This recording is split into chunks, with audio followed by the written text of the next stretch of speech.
Welcome to the Lake District. If you're joining me for the first time, hi, I'm Caroline and I'm off on adventures in the Lake District with my partner Andy. In the last episode, we headed for the Honister Pass where we were challenging ourselves with a nail-biting via ferrata. We tackled rock overhangs, a Burma bridge and a cargo net. Keeping with the Daredevil theme, today we'll be heading up Blencathra via a scramble across Sharp Edge.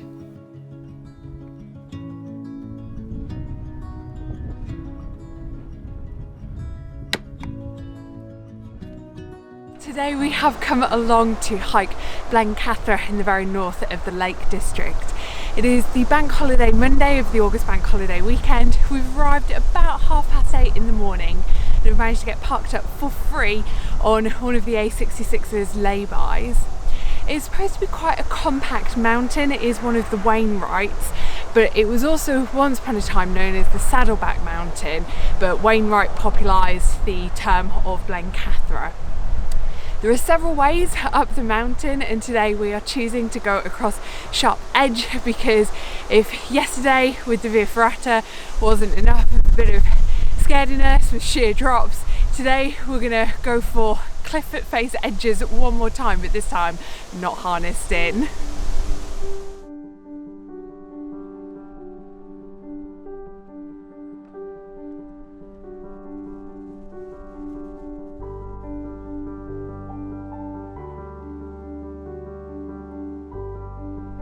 This hike definitely doesn't mess around. It gains elevation incredibly quickly, but because of that it means that we get views very quickly as well. So there's sweeping views over towards Derwent Water, of course, with the odd campsite thrown in. You've also got the Mosedale Viaduct, which is very impressive, and I'm assuming that it's probably the old railway line, which a few years ago when I was here with a couple of friends, we did the Latrig hike and we were walking along old disused railway line for part of that. So I assume if we continued on, we would have eventually have gotten to that viaduct.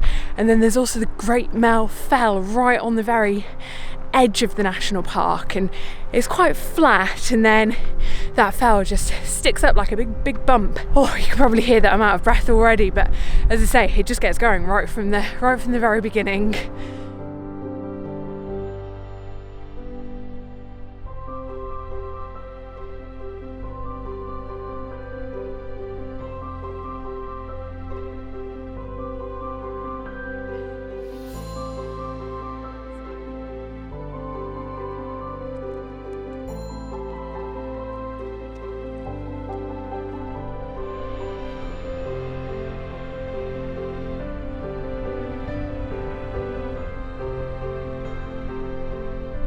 It's began to plateau out and we seem to have just come up above the fern line. I don't even know if that's a thing, but everyone always talks about the tree line in the mountains, but it's now just the wild grasses. And up there is Scales Fell. Scales Fell. I was going to say Place Fell. I was like, I know it's not that. Up there is Scales Fell, but we're not wanting to do that because if we do that, we end up missing out Sharp Edge. Whereas over there, I know it's shrouded in cloud, which is a little bit of a disappointment, but over there is where we're headed to, and that is where Sharp Edge is.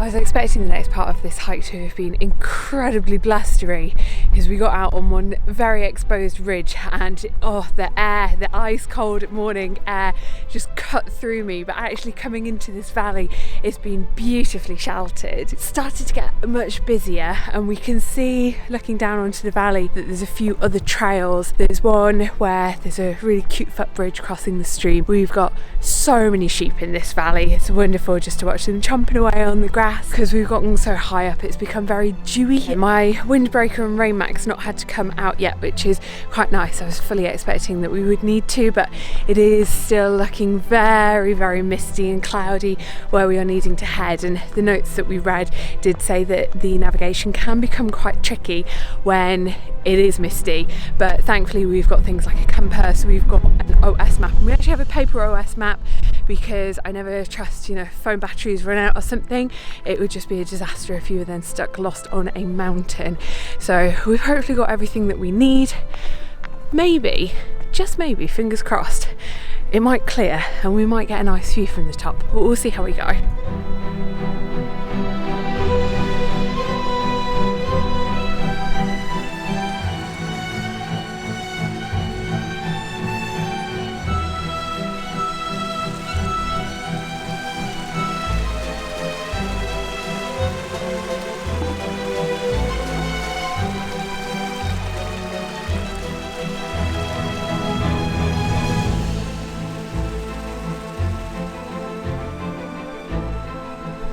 This trail's turning out to be a bit of an odd one. I fully appreciate that we are very blessed in the UK in that there is no charge to access the national park, so it gives access to everyone. In addition to that, this morning we were able to park in a very well maintained and nice and wide lay-by along the A66 even, which means that today might end up being completely free. So given that it's completely free and the trails are as well maintained as what they are, it is wonderful, but it's just a little bit odd. There's been the odd place where there's a stream that we've had to cross and there's been no kind of stepping stones, and I've just had to deal with the marshy boggy grass, and a little bit of water has seeped into my hiking shoes. Again, I didn't bring the waterproof ones thinking it was summer and that we would be okay.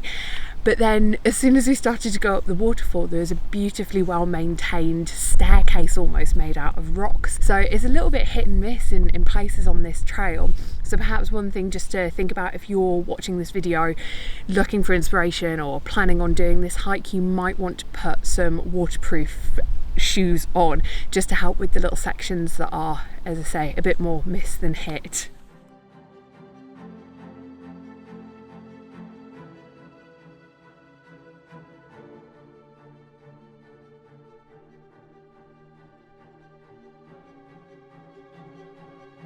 Made it along to Scales Tarn, and Sharp Edge, which is that up there, has now come into view for the first proper time. Unfortunately, it is very much shrouded in mist, so we're going to have a quick sort of 5-10 minute break, a little bit of elevensies. We've packed some shortbread for a snack just to give us a little bit of a boost before going up, and unfortunately from the people that we've just seen going up, it looks like it's a bit of a scree path. So we all know how much I hate scree paths, but I am determined to give this a go.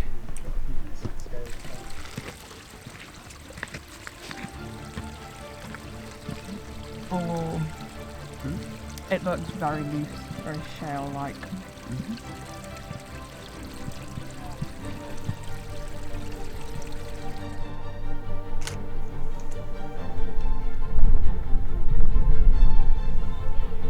The ridge behind me is Sharp Edge, and I figure I don't want to be stopping to get out anything like a windbreaker, i.e. rain back on that ridge, so I'm just going to get a little bit prepared.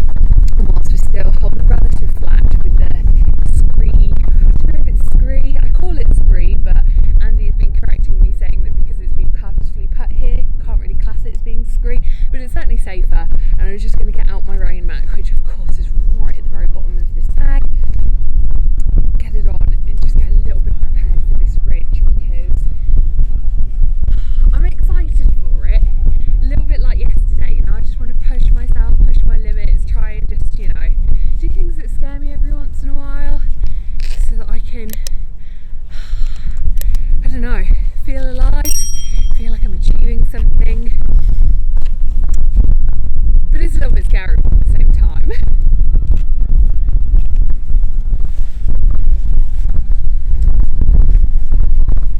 We've popped away the Sony ZV-1 and we've now switched to GoPro on Andy's head, and I'm looking at the camera, and directly below the camera Andy is doing this. Doing everything, yes you are, doing everything in his power to try and put me off. But we are now about to go, but there's a chap coming up right now, so we'll let him go first because I know we're going to be a bit slow and we'll go after him. Morning. Morning. Morning. Great.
like the drop down there. It's like a cliff.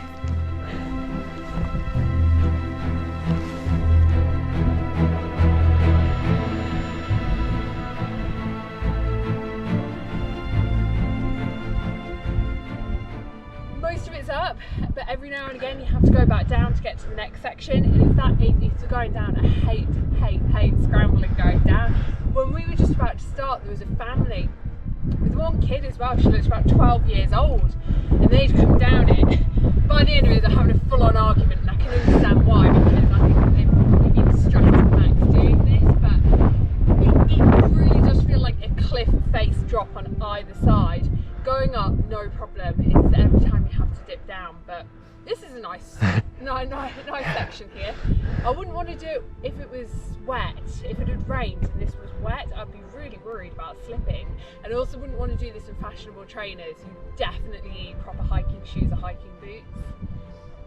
But it's fun. Got the heart pumping. Are you enjoying it? I am, yeah.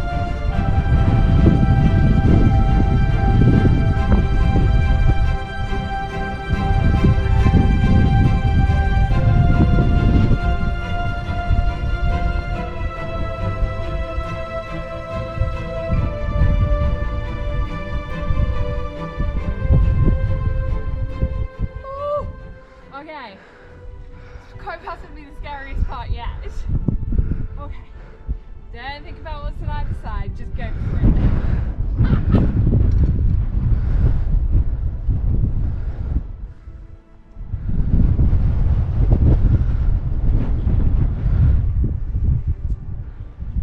A good tip I was once given is try and have 3 points of contact at all times. I might look like an absolute idiot, but it feels safer.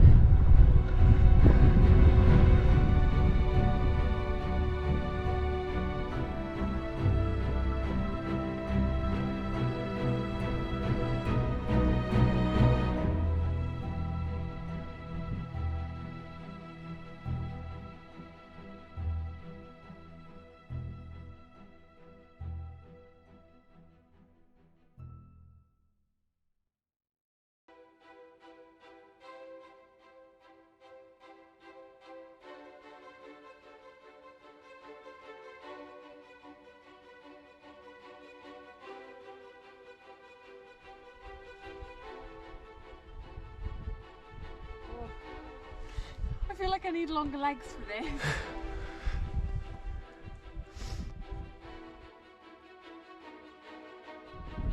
Well, we said that we wanted the cloud to clear, and it definitely is. This morning where you had the slither of light way off, I suppose, over towards Penrith, it's completely clouded over now. It's like a misty fog, but at least this is got much better visibility. When you just turn back and look at where we've come from, you can see the whole thing clearly. Oh wow, yeah.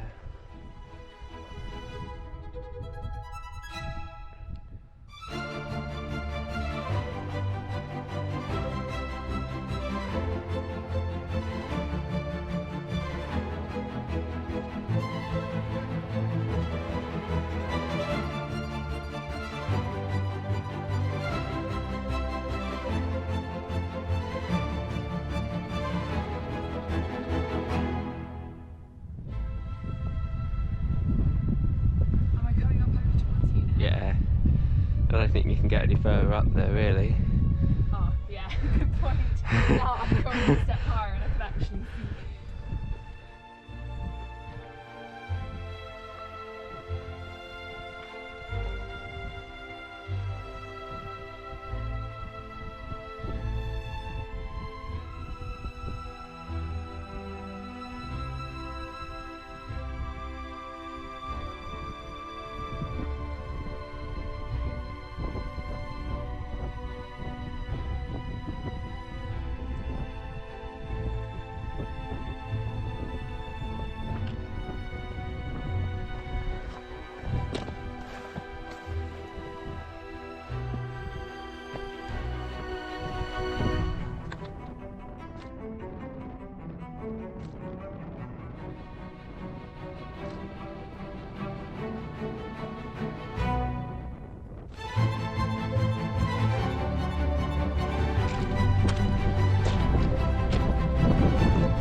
So we believe that this must be the top of Blencathra in part because there's like a trig point or a, what's it called, like a summit marker that we've managed to reach. Hallsfell, sure. I mean, I was looking at you because when I say we managed to reach, you decided to jump on it. Hallsfell top. Hallsfell top. Now, just as we were getting to the top of Sharp Edge, the cloud had completely cleared and we had the most amazing views looking back over the route that we'd taken and way out into the distance as well, like over towards Penrith. And then just suddenly the cloud rolled in, like in a matter of minutes, and we just sat back up in the cloud. But we've managed to find a little section where the wind is not howling. Yeah, the wind's not howling. Yeah, battering us. It's lunchtime now, so we have packed some ham and egg sandwiches. You got a pork pie. Yeah. I don't like pork pies. And yeah, we'll just have it on top of the mountain. It is a little bit chilly when the wind blows, hence the gloves being gone, but given that we've now managed to get over the other side, I think we're ready. But don't touch your food until I've given you some hand sanitizer after touching all of those rocks. Oh, and in comparison to Devil's Kitchen, which I was like, whoa, that was like a serious scramble. It's got nothing on Sharp Edge. Sharp Edge is much better. What are your thoughts versus Helvellyn? Yeah, no, I thought Sharp Edge was a lot more daring than Helvellyn. There's a lot more places where you're more exposed, but great fun. Yeah, we did Helvellyn in 2018. 19. 19. It was just before we went to the States. It's got some video footage of it, but no vlogs. So there's the path. That's not a path down. In. I think it that is. way. Yeah. Is it? Yeah. Some grounding. Just need a cow to come round behind us and do its business. Yeah, oh, that's great. Sorry, they it's all probably right, can smell our it's further lunch. down. No, don't worry. It's a bit too cold for me up here. Come on. Yours is in my bag. Come on.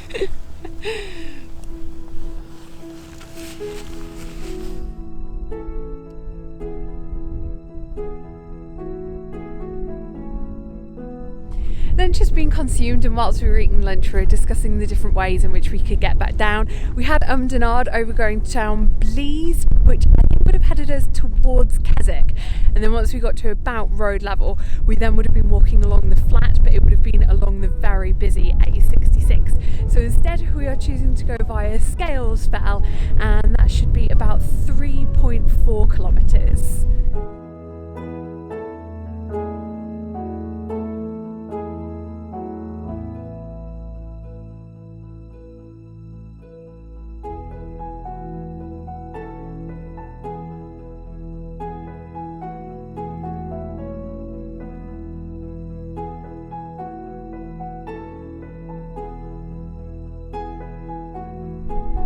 Might not seem possible given how windy it is right now, but it has at least calmed down because that last section getting off at the top of Blencathra, it was so incredibly windy. It was a lot colder up there as well, and the cloud was much thicker. It's trying desperately to burn through, or the sun is trying desperately to burn through the clouds at the moment, which is nice. It's definitely feeling a little bit warmer now, but that last section up there was quite a battle to get down through. Quite a few switchbacks helping to stop it from feeling too steep though, so really quite nice on the knees and not much effort. It's just the weather that is counting against us at the moment.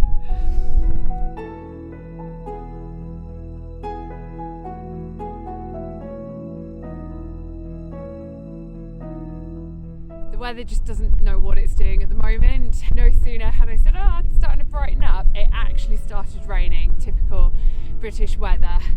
But we're now at the point where it's forking off in all different kinds of directions, so we're going to take the fork that we think, or we're hoping, is going to give us the most amount of protection from this wind that seems to be coming over, so more this side.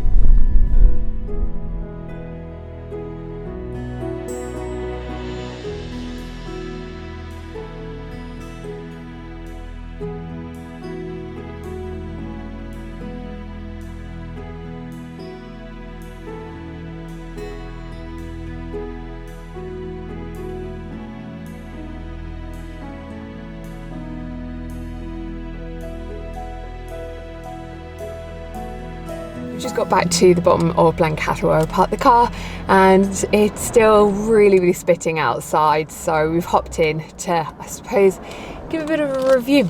So I'm going to eat fruit pastel because, you know, Product placement. I'm not sponsored.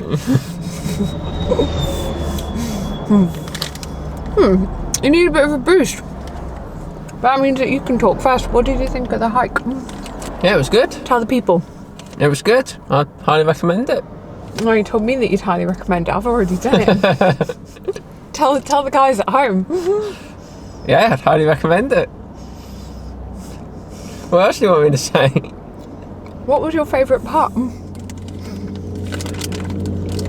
Again, tell the guys at home. I'd probably say squirrel egg. Squirrel? Not squirrel edge. Sharp edge. Sharp edge was my favourite part. Yeah, it was a little bit of an adventure. Feeling quite exposed on both sides. I'd be inclined to agree. I really enjoyed this hike. I thought it was great how right from the start it didn't mess around. We just gained elevation immediately, and that's great because obviously when you start a hike you've got plenty of energy to attack something like that, and the views and rewards came thick and fast with the viaduct and the valley, a bit of a lake in the distance, and the mound. I've forgotten what that hill's now called, but really stunning. And yeah, okay, it started to get a little bit exhausting towards the top, but just as you were starting to feel it a little bit, it then plateaued out. Yeah. It was actually quite nice. Yeah, so then you just like walked in through a valley that was quite flat, so it was almost a bit of respite after that hike up, gaining quite a lot of elevation. And then pretty much when you got to the end of that valley, that was where the waterfall was? Yes. Yeah, and obviously you had the steps that I'm guessing the National Park had put in place, and it just made hiking up it much easier than if it was completely wild and you're having to like scramble up with mud and what have you. So again, you got the cardio going as you were going up that waterfall, and then no sooner were you at the top of the waterfall, you got to the Tarn. Now, we chose to stop for our elevensies at the Tarn, which I would highly recommend doing because obviously it's still very uphill to get to the top of Sharp Edge, not Striding Edge, not to be confused with Helvellyn, at the start of Sharp Edge. And then obviously Sharp Edge needed a lot of energy as well. So I personally would recommend that route going up just because it's, you know, up, flat, up, nice break point, up. And then by the time we got to the top of Sharp Edge, it was almost flat across the top. But how much elevation gain would you say that there was from there to the very top? Probably only about another 50-60 metres from that point. Yeah, it was a very gentle incline up to the trig point, the summit marker. To be honest, hiking back down from the top, I don't know how you felt, but I was a little bit shocked as to just how much elevation gain we had made because it felt so easy going up, and coming back down I could really feel it on my knees. I always talk about how my knees hurt when I come down off of mountains, but how about you? How did you find the descent? Yeah, likewise my knees hurt, but I'm not sure if that was the Via Ferrata we did yesterday. But overall, I mean, it was a fantastic hike. I would highly recommend doing it the way in which we did it, and I would say don't miss out Sharp Edge. I know a lot of people can have fear put them off, but I'd say embrace it and enjoy the little bit of adrenaline that comes from hiking with those sheer edges on either side.